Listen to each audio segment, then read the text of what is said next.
நான் சீமன் ரிட்டன்ஷன் பண்ணுறது முந்தி என் லைஃப் எங்கேயுமே போன மாதிரி எனக்கு இல்லை. ஆனால் எப்போ நான் இந்த ப்ராக்டிஸை சீரியஸாக பண்ணணும் அப்போ என் லைஃப் உண்மையிலே நிறைய விதத்தில் மாறிட்டு, கம்ப்ளீட்டாக மாறிதுன்னு சொல்ல மாட்டேன். ஏன்னா நான் பல விஷயங்கள் பண்ணேன், ஆனால் டிராஸ்டிக்காக மாறிட்டு, பல விஷயங்கள் மாறிட்டு. அது எப்படின்னு இந்த வீடியோவில் நான் சொல்ல போகிறேன். ஸோ எப்போ நான் அதை சீரியஸாக எடுத்தேனோ அப்போ நிறைய விஷயங்கள் மாறிச்சு என்னோடய லைஃப்பில். நான் லஸ்ட்டை விட்ட அப்புறம் உண்மையிலே பல விஷயங்கள் மாறிச்சு. ஸோ நம்ம இப்போ கூட ரிலாக்ஸ் பண்ணலாம். நான் எப்போ அடிக்கடி நடக்கும், அதை ஒரு மேட்டர் இல்லை. ஆனால் திருப்பி நம்ம அந்த பாத்தில் இருந்தோன்னா பிரச்சனை இல்லை. திருப்பி நம்மளும் மனுஷங்க தான், நம்மளுக்கும் ரிலாக்ஸ் ஆகும். ஆனால் திருப்பி பேக் ஆன் ட்ராக், அந்த பாதையில் திருப்பி நம்ம போயிடணும்.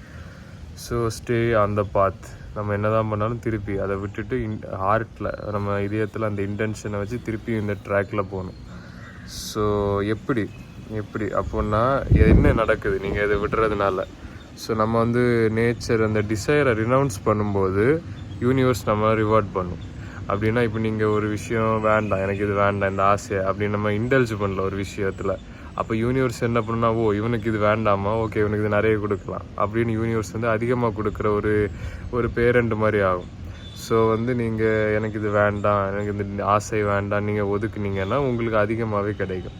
ஸோ டிசைரில் நீங்கள் இருந்தீங்கன்னா உங்களுக்கு எதுவுமே கிடைக்காது. எனக்கு வேணும், எனக்கு இது வேணும்னு கேட்டால் நீங்கள் ஒரு பிச்சைக்கார மாதிரி உங்களில் அது இருக்கிற ஆளை. ஸோ எனக்கு வேணும் நீங்கள் கேட்டிங்கன்னா யூனிவர்ஸ் பிரபஞ்சம் உங்களுக்கு எதுவுமே தராது.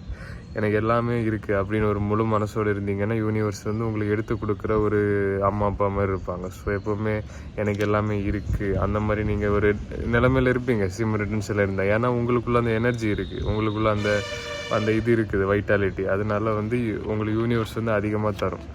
ஸோ டைம்லைன் ஜம்பிங்னு ஒரு விஷயம் இருக்குது சீமன் ரிட்டன்ஷனில். ஸோ நீங்கள் நார்மலாக இருக்கீங்க, ஃபேப் பண்ணுறீங்க, பான் பார்க்குறீங்க, உங்கள் ஹையர் செல்ஃபாக இருக்க மாட்டீங்க, உங்கள் கான்ஷியஸ்னஸும் அதிகமாக இருக்காது.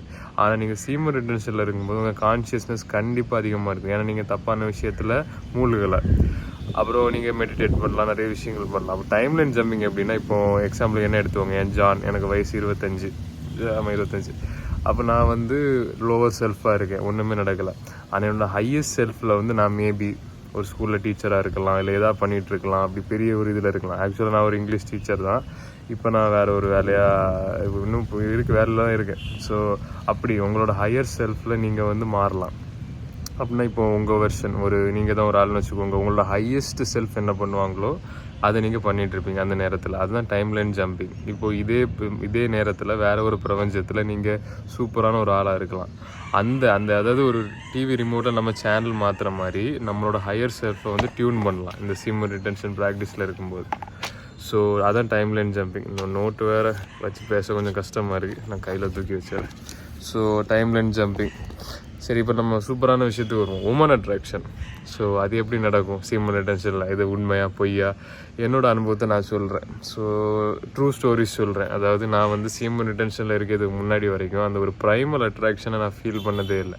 ஆனால் நான் சீமன் ரிட்டன்ஷனில் ஒரு 1 month இருக்கும்போது நான் அது கொஞ்ச நாள் இருந்தேன், நைட் பியூராக இருந்து நல்லா இருந்து. அப்புறம் ஒரு பொண்ணை பார்த்தேன், எனக்கு அப்படி அவள் அப்படி ரியலாக இருக்கிற மாதிரி இருந்தது. அது எப்படி என்னால் எக்ஸ்பிளைன் பண்ண முடியல. ஆனால் அந்த ரொம்ப நேரம் சாப்பிடாமல் இருந்துட்டு ஒரு கேக்கு இதையாக பார்த்தா அப்படி இருக்கலாம். அந்த மாதிரி நான் ஒரு நல்ல ஃபீலிங்காக இருந்து, ஒரு பியூராக இருந்து கொஞ்ச நேரத்தில் அது அப்படியே போயிட்டு நல்லா இருந்து. ஆக்சுவலாக அந்த ஆர்டிஃபிஷியலாக இல்லை.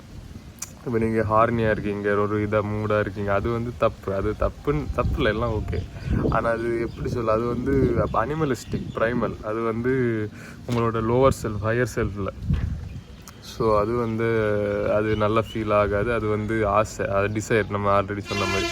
இது கொஞ்சம் நல்ல ஃபீல் ஆச்சு. இது ஒரு ஸ்டோரி. வேறு இன்னொரு ஸ்டோரி எப்படி சொல்லலாம், அதாவது எனக்கு கரெக்டாக ஞாபகம் இல்லை. பட் நான் ஒரு இடத்துல இருக்கும்போது எல்லாருமே என்னையே பார்த்துட்டு இருப்பாங்க. அந்த எனர்ஜி எனக்கு ஃபீல் ஆகும், இவங்க நம்மளை பார்க்குறாங்க. ஏன்னா நீங்கள் அந்த எனர்ஜியை வேஸ்ட் பண்ணல, அந்த எனர்ஜியை உங்களுக்குள்ளேயே வச்சுருக்கீங்க. ஸோ அது எல்லாராலையும் அதை ஃபீல் பண்ண முடியும், அந்த ஒரு டேஞ்சிபிளான எனர்ஜியை. ஸோ இது 2 ஸ்டோரி. ரெண்டாவது ஸ்டோரியில் எனக்கு அப்படின்னா நிறைய வாட்டி நடந்திருக்கு அந்த மாதிரி. உமன் திரும்பி பார்ப்பாங்க. ஆனால் நம்ம அதுக்காண்டி பண்ணக்கூடாது. அதுக்காண்டி பண்ணால் திருப்பி நீங்கள் ரிலாக்ஸ் பண்ணிடுவீங்க. ஏன்னா நீங்கள் எதுக்கு அதை விடணும்னு நினைக்கிறீங்களோ திருப்பி அதுக்காண்டியே பண்ணுறீங்க. ஸோ இன்டென்ஷனை பியூராக வச்சு பண்ணுங்கள். உங்கள் கர்ம பலனை தீக்கணும். கர்ம பலனை எப்படி தீக்கணும், அது ஒரு பெரிய டாபிக், அதை நான் இன்னொரு வீடியோவில் சொல்கிறேன். அப்படின்னா நீங்கள் கொஞ்சம் கொஞ்சமாக உங்கள் ஆசையை ஓகே, அதாவது மொத்தமாக இன்டெல்ஜ் ஆகாமல் ஒரு மைண்ட்ஃபுல்லாக, அதாவது ஓகே எனக்கு ஆசை இருக்குது ஆனால் நான் மைண்ட்ஃபுல்லாக, அதாவது நல்லது அந்த மாதிரி பண்ணுவேன். அது கிடைச்ச உடனே பண்ணுறது அதுதான் தப்பு. சரி, வேறு என்னது, உங்கள் கண் வந்து கொஞ்சம் பியூராக இருக்கும். என் கண் நான் ஒழுங்காக தூங்கலாம், அதனால் எனக்கு பியூராகல. மற்றபடி வந்து உங்கள் ஐஸ் வந்து தப்பான மெட்டீரியல்ஸ் பார்க்குது, அப்போ அது பியூராக இருக்காது. ஸோ அது மற்றவங்க கண்ணுக்கு தெரியும். வேறு என்ன, ஸோ இந்த ப்ராக்டிஸை நீங்கள் பண்ணலாம். இதை வந்து நீங்கள் பண்ணாததும் எந்த விஷயத்தில் இருக்குன்னா, நீங்கள் அதை எனர்ஜியை டிரான்ஸ்மியூட் பண்ணணும். இதை நான் ஆல்ரெடி சொல்லியிருக்கேன். ஒரு பாடி பில்டர் தான் இருக்காங்க, அவங்க ஸ்டெராய்ட்ஸ் எடுத்துட்டு சும்மா சோஃபாவில் படுத்து கிடந்து அது எப்படி அவங்களுக்கு ஹெல்ப்ஃபுல்லாக இருக்கும். அந்த மாதிரி தான் நீங்கள் பண்ணுறது. இந்த எனர்ஜியை டிரான்ஸ்மியூட் பண்ணுங்கள். இதை வந்து ஒரு நல்ல காரியத்துக்கு யூஸ் பண்ணுங்கள். எப்படி பண்ணலாம்? Breathing, yoga, spinal breathing, meditation, பல வழிகள் இருக்குது. ஆனால் இது எல்லாம் இல்லாமல் நீங்கள் இந்த ப்ராக்டிஸை சக்ஸஸ்ஃபுல்லாக பண்ணுறது கஷ்டம். ஸோ ப்ரீத்திங் ப்ராக்டிஸை கண்டிப்பாக பண்ணுங்கள். நான் முடிஞ்ச ஒரு வீடியோ வந்து அப்லோட் பண்ணுறேன், எப்படி ப்ரீத் பண்ணி இந்த எனர்ஜி அட்ஜஸ்ட் எல்லாம் கண்ட்ரோல் பண்ணணும் அப்படின்னு. ஸோ அந்த எனர்ஜியை யூஸ் பண்ணுங்கள். இப்போ எக்ஸாம்பிளுக்கு அந்த எனர்ஜி யூஸ் பண்ணி நான் அந்த வீடியோ க்ரியேட் பண்ணுறேன். ஒரு எக்ஸாம்பிளுக்கு சொல்கிறேன், என்னோட எனர்ஜி இருக்குது, ஆனால் அந்த எனர்ஜி இருக்கனால ஸ்மூத்தாக இருக்குது. ஸோ அந்த எனர்ஜியை வந்து யூஸ் பண்ணுங்கள். சரி, வேறு என்ன சொல்லலாம்? செல்ஃப்லெஸ்ஸாக இருங்க, அடுத்தவங்களுக்கு உதவி பண்ணுங்கள். நீங்கள் உங்கள் வழியிலேருந்து தள்ளி நின்றுட்டு அடுத்தவங்களுக்கு உதவி பண்ணுங்கள். அது ஒரு ஃபுல்ஃபில்லிங்கான, ஒரு பர்பஸ்ஃபுல்லான லைஃபாக இருக்கும். எப்போவுமே நீங்கன்னு இருக்காதீங்க. ஹெல்ப் பண்ணுங்கள், அடுத்தவங்களுக்கு ஹெல்ப் பண்ணணும். இப்போ நான் அந்த வீடியோவில் உங்களுக்கு ஹெல்ப் பண்ணுற மாதிரி நீங்கள் மற்றவங்களுக்கு ஹெல்ப் பண்ணுங்கள், இந்த உலகத்துக்கு ஹெல்ப் பண்ணுங்கள். அது உண்மையிலே ஒரு ஃபுல்ஃபில்லிங்கான ஒரு விஷயமா இருக்கும். ஓகே, சொல்லவும் க்ளவுட் அழகாக வந்து லைட்டிங் தருது. ஸோ ஓகே கைஸ், இந்த ப்ராக்டிஸ் வந்து உண்மையிலே ரொம்ப டிரான்ஸ்ஃபர்மேட்டிவான ஒரு மாற்றத்துக்குரிய ஒரு ப்ராக்டிஸ். இதை கண்டிப்பாக பண்ணுங்கள். நீங்கள் ஒரு ரிலேஷன்ஷிப்பில் இருக்கிற வரைக்கும் நீங்கள் ரிட்டென்ஷனை ப்ராக்டிஸ் பண்ணலாம். ஒரு ரிலேஷன்ஷிப்பில் நீங்கள் இருந்தால் கூட இந்த விஷயத்தை நீங்கள் ப்ராக்டிஸ் பண்ணலாம். தேவைக்கு மட்டும் எஜாக்குலேட் பண்ணிவிட்டு. ஏன்னா இது கம்ப்ளீட்டாக உங்கள் லைஃப்பை மாற்றக்கூடிய ஒரு பொட்டென்ஷியல் இருக்குது இந்த விஷயம். அதாவது உங்கள் கையிலும் இருக்குது. நீங்கள் எடுத்து அந்த ப்ராக்டிஸை பண்ணிவிட்டு சும்மா இருந்தாலும் வேலைக்கு ஆகாது. ஆனாலும் ரொம்ப பெனிஃபிட்ஸ் இருக்குது. டெஸ்டாஸ்டரோனில் சேஞ்சஸ் இருக்குது. மொத்தத்தில் உங்கள் லைஃப்பை மாற்றும், அது நான் கேரண்டி. ஸோ பண்ணி 1 வாரம் 2 வாரம் பண்ணிவிட்டு கீழே கமெண்ட் பண்ணுங்கள். அந்த அட்ஜஸ்ட்டை கண்ட்ரோல் பண்ணது தான் மேட்டர். உங்களுக்கு தெரியும் இது எவ்வளோ நல்லதுன்னு தெரியும். ஆனால் அந்த வலி ஸ்டில் இன்னை வரைக்கும் நான் கஷ்டப்பட்டுட்டு தான் இருப்பேன். மேபி எனக்கு கூட சில நேரம் ரிலாப்ஸ் ஆகலாம். ஆனால் நான் திருப்பி அந்த பாத்தில் வந்துடுவேன் பேக்கு. அந்த மாதிரி தான் 1-2 தப்புகள், நம்மளும் மனுஷன் தான், அதனால் அது ஒன்றும் இல்லை. ஆனால் திருப்பி அந்த பாதையில் வந்துடணும். ஓகே காய்ஸ், இந்த வீடியோ உங்களுக்கு ஹெல்ப்ஃபுல்லாக இருக்கும்னு நினைக்கிறேன். இதுக்கு மேலே உங்கள் டைமை நான் இது பண்ண விரும்பலை. எனக்கு கூடிய சீக்கிரம் என்னோட ஒரு கோர்ஸ் வெளியே வரப்போகுது, செக்ஷுவல் டிரான்ஸ்மியூட்டேஷன். அதை எப்படி பண்ணணும், அந்த எனர்ஜியை வச்சு எப்படி நம்ம லைஃப்பை வந்து சூப்பரான ஒரு இதாக கொண்டு போகணும். கூடிய சீக்கிரம் வரப்போகுது. Stay tuned.